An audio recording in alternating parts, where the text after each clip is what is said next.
आज की कहानी राजा दुष्यंत और शकुंतला की है।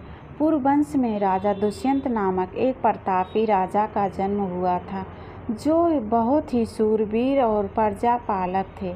एक बार राजा दुष्यंत वन में आखेट के लिए गए हुए थे। जिस वन में वे आखेट खेलने गए थे, उसी घने वन में एक महान ऋषि कर्ण का भी आश्रम था।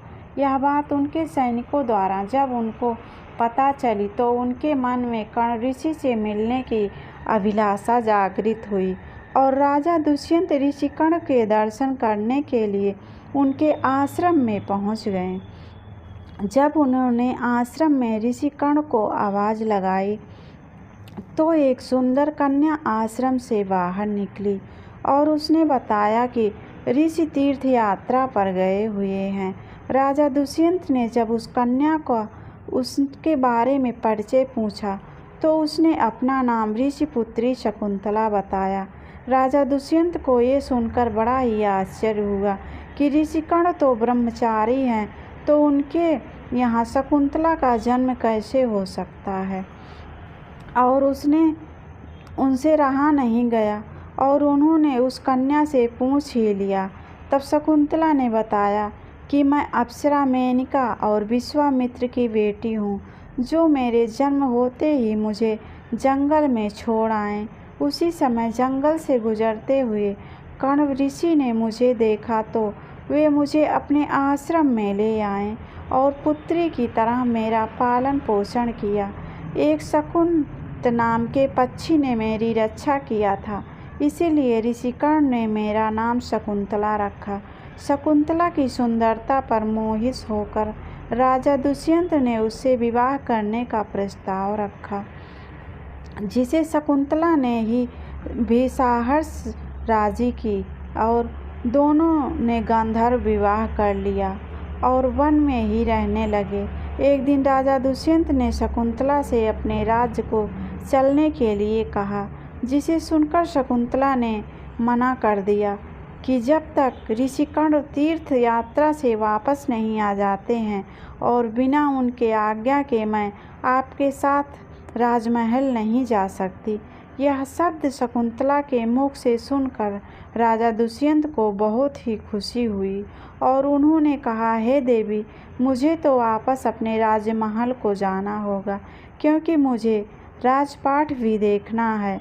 लेकिन जब ऋषि कर्ण तीर्थ यात्रा से वापस आ जाएं, तब आप उनकी आज्ञा लेकर मेरे राजमहल में आ जाना। जाते समय राजा ने अपनी प्यार की एक निशानी के रूप में अंगूठी देकर चले गए।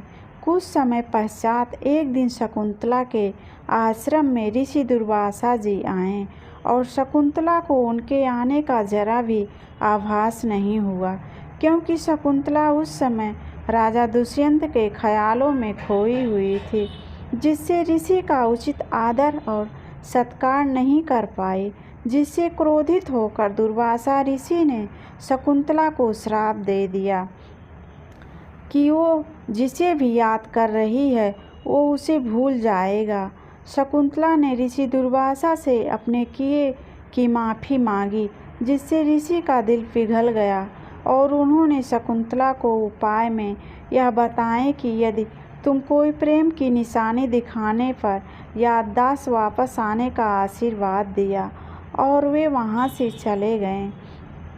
तब शकुंतला गर्भवती हो गई थी। जब ऋषि कर्ण तीर्थ यात्रा से लौटे तो शकुंतला ने उन्हें सारी कहानी बताई।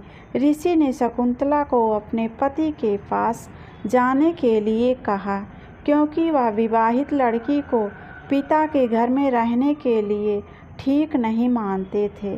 शकुंतला यात्रा पर निकल पड़ी, लेकिन रास्ते में एक झील का पानी पीते समय उसकी अंगूठी तालाब में गिर गई, जिसकी एक मछली ने निगल गया। जब शकुंतला राजा दुष्यंत के महल में पहुंची और ऋषि कर्ण के शिष्यों ने उन्हें शकुंतला से मिलवाया और कहा कि यह आपकी पत्नी है, लेकिन राजा दुष्यंत ने शकुंतला को अपनी पत्नी मानने से इनकार कर दिया, क्योंकि वह ऋषि के श्राप से पूरी तरह से शकुंतला को भूल चुके थे। राजा दुष्यंत द्वारा शकुंतला के अपमान के कारण आकाश में बिजली चमक उठी और शकुंतला की माँ मेनका उन्हें वापस ले जाकर ऋषि कश्यप के आश्रम में छोड़ आई। दूसरी ओर वह मछली एक मछुआरे के जाल में फंस गई, जिसके पेट में वह अंगूठी निकली।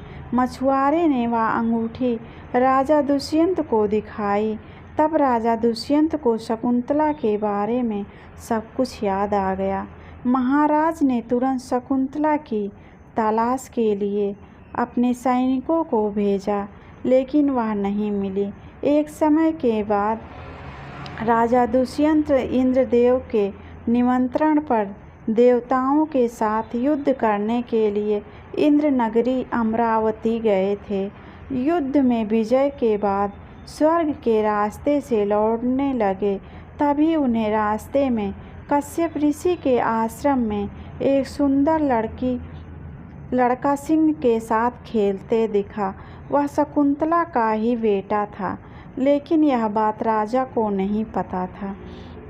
राजा दुष्यंत ने जब उस लड़के को देखा, तब उनके मन में उनके साथ खेलने का मन किया। जैसे ही राजा लड़के को अपनी गोद में लेने के लिए आगे बढ़ते हैं, उसी समय शकुंतला की सहेली ने उनको ऐसा करने से मना किया। सहेली ने राजा से कहा कि यदि आप इस बालक को स्पर्श करेंगे तो वह काला धागा जो उस बच्चे के बाँह पर बंधा है, यह आपको सांप बनकर काट लेगा। परंतु राजा ने इस बात को नज़रअंदाज कर दिया और लड़के को अपनी गोद में उठा लिया।